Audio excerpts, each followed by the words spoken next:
बोलिए प्रेम से श्री सद्गुरु महाराज की जय। श्री सद्गुरु महाराज की जय। बाहरी भीतर दोनों पवित्रता चाहिए। जीवन में पवित्रता ही अनिवार्य आवश्यकता है। जीवन ही वास्तविक जीवन है। अपवित्र जीवन किस काम का। रात्रि के बाद प्रभात हमारी नींद टूटती है, तभी से पवित्रता शुरू हो जाती है। अर्थात सोकर उठते ही हम आंखें धोते हैं, कुल्ली करते हैं, शौच जाते हैं, हाथ पैर धोते हैं, दतवन करते हैं, घर दरवाजों की सफाई करते कराते हैं, स्नान करते हैं। ये सब सफाई सफाई है। तो साफ और धुले हुए पहनते हैं, लेकिन जब शौच करके बैठते हैं तो आए बिना ही अपने सारे छूते हैं। यह कैसी पवित्रता है। देहातों में अधिकांश लोग शौच करके तो पानी लेते हैं, पर पेशाब करने पानी नहीं लेते। इसका पेशाब उनके हाथों और कपड़ों में लगा रहता है। उसी शरीर से देवालयों और साधु आश्रमों में जाते हैं। साधु महात्मा तो पवित्र होते हैं। आगंतुक जन अपने अपवित्र हाथों से साधु संतों का चरण स्पर्श करना चाहते हैं। वे कहते हैं कि दूर से प्रणाम करो, तो उनके मन में तकलीफ होती है। वे सोचते हैं कि ये कैसे साधु हैं जो कि पैर नहीं छूने देते। अरे भाई, पवित्र रहिएगा तब वह पवित्र व्यक्ति का चरण स्पर्श कीजिएगा ना। जिस तरह शौच करके पानी लेते हैं, उसी तरह पेशाब करके भी पानी लें तो अच्छा है। वैदिक धर्म में उच्च वर्ग के लोग पहले पानी लेकर लघुशंका जाते थे, पर अब तो कितने नहीं भी लेते हैं। इस संबंध में मुसलमान भाइयों के यहाँ अच्छी प्रथा है। बच्चे बड़े सभी पानी लेकर लघुशंका जाते हैं। कहीं पानी न मिले तो मिट्टी से काम चलेते हैं। हम लोग नदी, तालाब, नदी, कूप आदि के जल में स्नान करते हैं, साबुन लगाते हैं। इसमें तन की सफाई होती ही है। यह बाहरी पवित्रता है। तन की सफाई के साथ साथ मन की सफाई भी होनी चाहिए, और यह होती है सत्संग से। फिर जब हम ध्यान करते हैं तो उससे आत्मा की सफाई होती है। आत्मा आवरण रहित हो जाती है। संस्कृति के अपर सुकृत शब्द हुआ है। सु मने अच्छा और कृत मने कहते हैं कृत को। सुकृत का अर्थ होता है उत्तम कर्म। कीर्ति कहते हैं यश को। संत कबीर साहब कहते हैं शुभ कर्म करो। शुभ कर्म करने से सुकृति होती है, सुयश फैलता है। और अशुभ करने करने से अपकृति होती है, अपयश फैलता है। भगवान बुद्ध की वाणी है, सत्कर्म करने को 5 चीजें मिलती हैं। संसार में उनका सुयश फैलता है, उनके धन का अपव्यय नहीं होता, सभा में उनके वचन का प्रभाव होता है, उनके मृत्यु सुखकर होती है, मृत्यु उपरांत का जीवन सुखकर होता है। और दुष्कर्म करने वाले को भी 5 चीजें ही मिलती हैं। संसार में उनका अपयश फैलता है, उनके धन का अपव्यय होता है, सभा में उनके वचन का प्रभाव नहीं होता, उनकी मृत्यु दुखकर होती है, मृत्यु उपरांत का जीवन दुखकर होता है। ये बहुत इंपॉर्टेंट है। अब आप लोग इस पर विचार करें कि अशुभ कर्म क्या है और शुभ कर्म क्या है। झूठ, चोरी, नशा, हिंसा और व्यभिचार, ये 5 पाप अशुभ कर्म हैं। इन्हें करने से अपयश फैलता है। 5 कर्मों में झूठ सबसे बढ़कर है। हमारे गुरुदेव महर्षि में ही परम जी महाराज कहा करते थे कि झूठ एक ऐसा झोला है जिसमें सभी पाप अट जाते हैं। कोई कितना भी पाप कर ले, चोरी कर, नशा सेवन करे, हिंसा और व्यभिचार करे, पूछने पर कह दे कि नहीं किया, तो सब पाप झूठ के झोले में अट जाए। जिस तरह हाथी के पद चिन्हों में सभी जीव जंतु के पद चिन्ह अट जाते हैं, उसी तरह झूठ के झोले में सभी पाप समा जाते हैं। पाप में रत रहने वाला व्यक्ति भक्ति और ध्यान क्या करेगा। लोगों को दिखलाने के लिए घंटों बैठकर ध्यान का ढोंग वह अवश्य कर सकता है, पर उससे ध्यान होने वाला नहीं है। जो व्यक्ति एक ईश्वर का विश्वास करता है, ईश्वर की प्राप्ति अपने अंदर होगी, इसका दृढ़ निश्चय रखते हैं, सत्संग करते हैं, ध्यान करते हैं, गुरु सेवा करते हैं, शुक्र उनका सुयश फैलता है।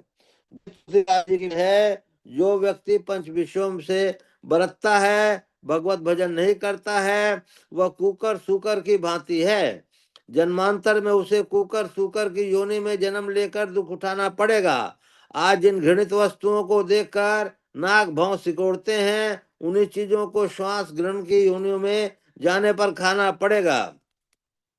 उत्तर गीता में कहा गया है, आहार, निद्रा, भय और मैथुन, इन चार बातों के आधार पर पशु और मनुष्य में कोई पृथकत्व नहीं है। मनुष्य में ज्ञान की विशेषता है। ज्ञान के बिना मनुष्य पशु के समान है। जिज्ञासा हो सकती है, कौन सा ज्ञान? अर्थात ज्ञान से मोक्ष होता है, इसलिए ज्ञान से बढ़कर दूसरा उपदेश नहीं।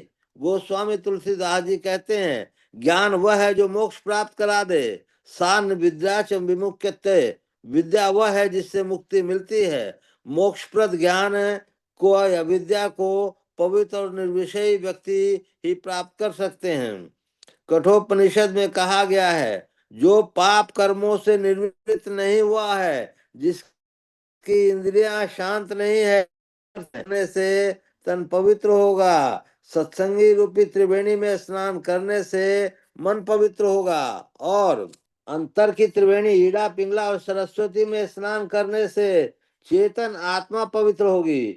अंतर की त्रिवेणी ईड़ा, पिंगला और सरस्वती में स्नान करने से चेतन आत्मा पवित्र होगी। निर्मल जल में तन की परछाई दिखती है और निर्मल मन में प्रभु का प्रतिबिंब दिखता है। संत कबीर साहब हमारा पवित्र ना हो तो प्रभु की परछाई भी नहीं देख सकते। प्रभु को देखना तो सुदूर की बात है। गुरु नानक देव जी फरमाते हैं, पवित्र बर्तन में सत्य अटता है और आचरण को पवित्र कर सत्य का धारण करने वाले बिरले होते हैं। हम लोग गंगा स्नान करने के लिए जाते हैं तो उधर में गंगा जल, दिल का हुजरा साफ कर जाने के आने के लिए, ध्यान गैरों का उठा उनको बिठाने के लिए। हम जूता पहनकर चलते हैं, कभी उसमें कंकड़ आ जाती है तो वह चुभने लगती है। हम है छोटा कंकड़ नहीं था, परमात्मा के चरण कमल से अत्यधिक है। और हमारे काम, क्रोध, लोभ, मोह, मद, मात्सर्य, राग, द्वेष आदि दुर्गुणों के कांटे उगे हुए हैं, वे उन पर पैर कैसे रखेंगे? जब तक इन्हें हटाएंगे नहीं, माना जप और माना ध्यान भी ठीक ठीक नहीं हो सकता। दृष्टि योग और शब्द योग तो दूर की बात है। शांत और साफ जल में परछाई देखते हैं, उसी तरह शांत हृदय में ही हम अपने इष्ट रूप को दर्शन कर सकते हैं। कोई सफा न देखा दिल का, सांचा बना झिलमिल का, को बिल्ली कोई बगुला देखा, पहिरे फकीरी खिलका, बाहर मुख से ज्ञान छांटते भीतर कोरा छिलका, भजन करन में गजब आलसी जैसे थका मंजिल का, औरन के पीसन में सुरमा जैसे बट्टा सिल्का, पढ़े लिखे कुछ ऐसे ही बैले बड़ा घमंड अकिल का। जो सुषुम्ना के तिल में बैठते हैं वे स्थूल से सूक्ष्म में प्रवेश कर जाते हैं, जहाँ उनके आंतरिक नाद मिलता है जो ध्यानात्मक शब्द है। ध्यानात्मक शब्द दो प्रकार के होते हैं, आनंद और अनाद बताया है अभी। हम जो शब्द बोलते और सुनते हैं वह नाभि से निकलता है और हृदय कंठ तथा मुंह से उच्चारण शब्दों में ठोकर बाहर निकलता है, वह पिंडी शब्द है। दूसरा होता है ब्रह्मांडी शब्द, जो ऊपर से ब्रह्मांड में आता है फिर ब्रह्मांड से पिंड में। पिंडी शब्द वर्णनात्मक और सगुण होता है, जबकि ब्रह्मांडी शब्द ध्यानात्मक और निर्गुण होता है। ये दोनों शब्द एक दूसरे के उल्टे होते हैं, ये उल्टा नाम है। इन सब गंभीर बातों को सत्संग में जाकर जानना चाहिए और संत सदगुरु से सदयुक्ति जानकर साधना करनी चाहिए। आजकल कहकर टालना ठीक नहीं है। संत कबीर साहब कहते हैं, भूतकाल यानी अतीत जो व्यतीत हो गया और जो भविष्य ज्ञात है, कोई ठिकाना नहीं कि क्या होगा, लेकिन वर्तमान हमारे हाथ में है। हम अपने वर्तमान को जैसा बनाएंगे हमारा भविष्य वैसा ही बनेगा। जो अपने भविष्य को उज्जवल बनाता चाहते हैं वे पवित्र जीवन बितावें और शुभ कर्मों को करते हुए भगवत भजन करें। ये लोक और परलोक दोनों जीवन कल्याण में होगा। श्री सद्गुरु महाराज की जय। बोलिए प्रेम से श्री सद्गुरु महाराज की जय। अव्यक्त रूप से विराजमान संत सद्गुरु महाराज के श्री चरणों में कोटि कोटि नमन, कोटि कोटि नमन। अव्यक्त रूप से विराजमान संत सद्गुरु महर्षि संत सेवी परमहंस जी महाराज के श्री चरणों में कोटि कोटि नमन, कोटि कोटि नमन। उपस्थित अत्यंत भाग्यशाली सदात्माओं, आप सबको शत शत नमन, शत शत नमन। अभी आप लोगों ने सत्संग योग का पाठ सुना और अत्यंत गंभीर विषय सुना, और इसके बाद आप लोगों ने साधना में सफलता का पाठ सुना। इसके बाद आप लोगों ने ममता और इसका भी दोनों का पाठ सुना। देखिए, साधना में सफलता अद्भुत किताब है। उन्होंने एक एक जगह पर एक एक चीज को हम लोगों को समझाया है। एक एक चीज को इतने ढंग से समझाया है कि आपको जीवन में किस तरह से रहना चाहिए, किस तरह से कर्म करना चाहिए, किस तरह से साधना में सफलता जो है मिलनी चाहिए। पहले अपने को पवित्र रखो। अपने को पवित्र रखने के बाद उन्होंने बहुत ढंग से समझाया है कि झूठ, चोरी, नशा, हिंसा, व्यभिचार, इन 5 पापों से दूर रहो। उन्होंने ये भी समझाया है कि मनुष्य में और पशु में अगर ये 4 गुण हैं, अगर ज्ञान रूपी गुण नहीं है तो वो मनुष्य पशु के समान है। इसलिए हम लोग पशु बन कर करके न रहें, हम लोग मनुष्य बन करके रहने का प्रयत्न करें। मनुष्य को ज्ञान चाहिए।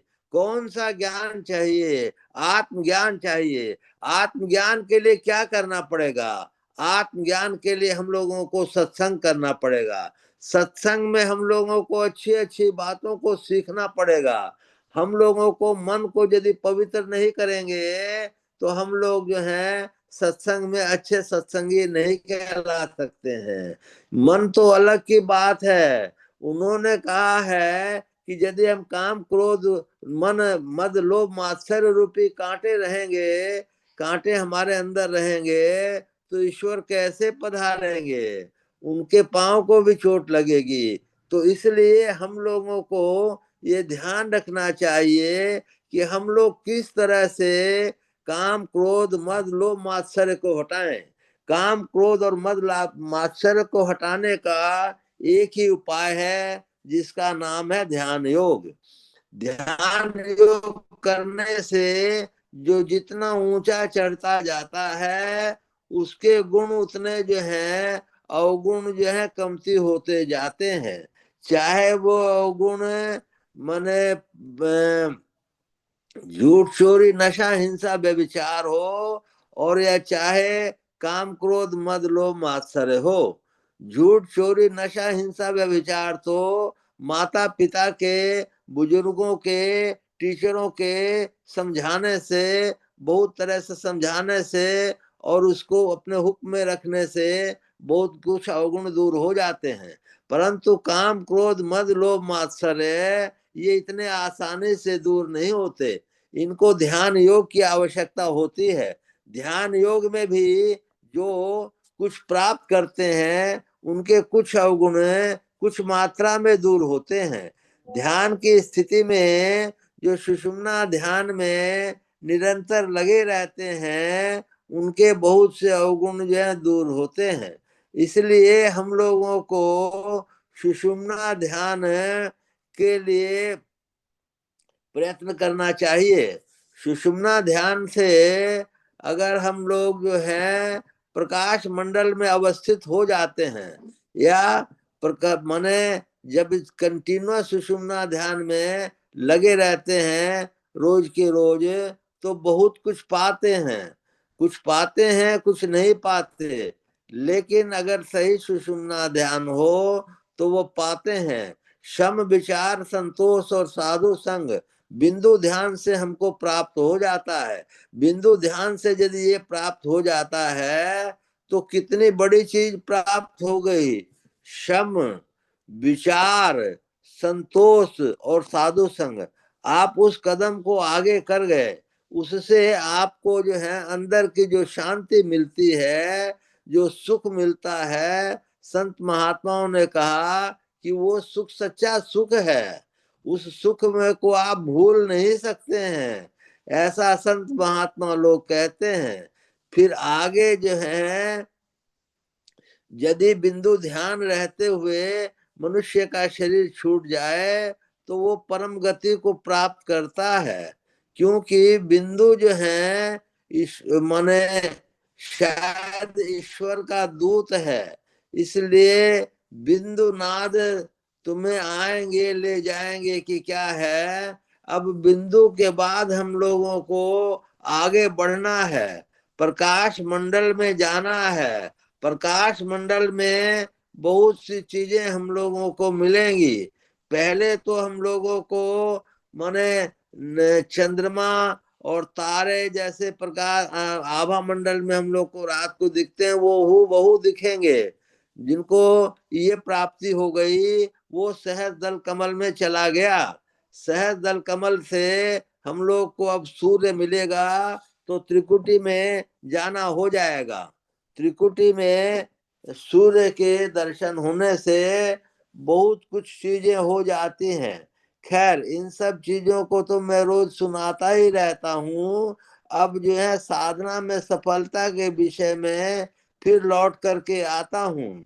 गुरु महाराज ने कहा है कि काम, क्रोध, मद, लोभ, मात्सर्य, इन चीजों को आप बस में कीजिए। इन चीजों को बस में करने के लिए हम लोग को ध्यान योग की आवश्यकता है और हृदय को साफ रखने की आवश्यकता है। हृदय को साफ रखने के लिए जब दर्शन पाना चाहिए तो बर्तन मांजत रहिए, जब जब मन में लागी काई तो दरस कहाँ से पाई। इस तरह से मन में काई या कोई भी चीजें ये नहीं होने चाहिए। हृदय साफ हो तो दर्शन तुरंत होंगे, हृदय साफ न हो तो दर्शन होने में बहुत देरी लगेगी। इसलिए हम लोगों का जीवन हर एक क्रम में व्यवस्थित होना चाहिए, नपातुला होना चाहिए। सोना, बैठना, उठना, जागना, व्यवहारोचित खाना, भोजन करना, स्नान करना, ध्यान करना, सत्संग करना, माने जागते कर्म को करना, ये सब सबका समय नपातुला जिसका है वो बहुत आगे है। अध्यात्म जो करता है और प्रकाश मंडल तक पहुंच गया है वो भी बहुत आगे है। गुरु महाराज ने ये भी कहा है कि जो ध्यान में बैठे हैं और खाली आंख बंद कर करके बैठे हैं, मन से नहीं बैठे हैं, तो उनका भी कल्याण होने में दिक्कत है। ध्यान का मतलब ये है कि यम, नियम, आसन, प्राणायाम, प्रत्याहार, धारणा और तब ध्यान है। इनको नियम से जरूर पढ़ें, पढ़ने के बाद उस तरह से आचरण करें, आचरण करने के बाद तब जो है धारणा होगी, और धारणा जिसकी होगी तो उससे ध्यान अवश्य होगा। जब धारणा नहीं होती है तो अपने मन चीज में देखें कि हम कहाँ कहाँ झुठाई है, कहाँ कहाँ सच्चाई है। इन पंच पापों से यदि दूर हैं और अगर हम लोग जो है मानस जप करते हैं और मानस ध्यान करते हैं तो जरूर जो है धारणा होगी और ध्यान होगा। ध्यान होगा तो हम लोग जो है बहुत अच्छी गति में चले जाएंगे। जो दोनों भावों के बीच में चेतन को रख करके प्राण को त्यागता है उसकी बहुत अच्छी गति होती है, ऐसा मैंने किताबों में लिखा है, संत महात्माओं ने भी कहा है। इसलिए हम लोग का प्रतिदिन ये सत्संग करने का मतलब ये है कि हम लोग जो हैं अपने चेतन को समेटना जाने। चेतन को समेटने से ब्रह्मांडी मन में चेतन आत्मे का जिसकी भी ये होती है तो वो बहुत अच्छे स्थिति में आता है। तो इसके पहले ध्यान योग में प्रथम काला दरसता है, वही फिर श्वेत होता है। इन तीनों को जो है हम लोग पकड़ने का प्रयत्न करें। ये तिल दूर नहीं है, ये तिल बहुत दूर भी है और बहुत नजदीक भी है। यदि हमारा मन साफ है और हम निश्चित ध्यान में बैठते हैं, ध्यान में बैठने के लिए हम लोग साफ और स्वच्छ स्थान में बैठे, संभव हो तो लकड़ी पर बैठे, लकड़ी के बैठने के ऊपर, लकड़ी के पाटा के ऊपर तदनुकूल 2x2 का पाटा बना लें, उस पे अपना आसनी रखें। उससे क्या होता है कि आप, तो इस तरह से ये बैठने से मेरे समझ में बहुत लाभ होगा। और उसके ऊपर एक, आप जब बैठते हैं तो पीठ के तरफ का हड्डी आपका एकदम सीधा होना चाहिए। अगर वो सीधी नहीं होगी तो आप 2-4 साल भी संघर्ष करेंगे तो कुछ होने जाने को नहीं है, क्योंकि ये साइंटिफिक है। परम प्रभु सर्वेश्वर की कृपा साइंटिफिक के साथ एक ही शब्द जुड़ा हुआ है, सदगुरु की कृपा। आप यदि सब काम जो है ठीक से करेंगे तो सदगुरु की कृपा होगी होगी। उन्होंने कहा है सफलता के लिए 5 चीजें की आवश्यकता होती है: कर्ता, क्षेत्र, साधन और डेडिकेशन, और परम प्रभु सर्वेश्वर की कृपा। कर्ता योग्य है तो इसमें भी यही 5 चीजें लागू होंगी। आप अगर ध्यान में ढंग से बैठे हैं, ईश्वर का नाम लेते हैं, प्रभु का नाम लेते हैं, तो सफलता अपने आप आपको मिलेगी। वो नाम जो है मन से होना चाहिए, तरीके से होना चाहिए। फिर जो है आपको मानस ध्यान यदि आप करते हैं और गुरु मूर्ति आज्ञा चक्र पे आती है तो आपका ध्यान नहीं हो, असंभव है, ऐसा महात्मा लोग बोलते हैं। वो संभव होना होगा ही होगा। इसलिए आप लोग ध्यान भजन और सत्संग करें। रोज इस समय खाली बैठे में ये संत मत की किताबें पढ़ें। इसके जैसा सुंदर कोई मत नहीं है, इसके जैसा सुंदर स्तुति प्रार्थना और आरती नहीं है, जिसमें हर एक सेंटेंस में ज्ञान भरा पड़ा है। मैं इतना ही बोल करके अपने वाणी को विराम देता हूँ। और बोलिए प्रेम से श्री सद्गुरु महाराज की जय।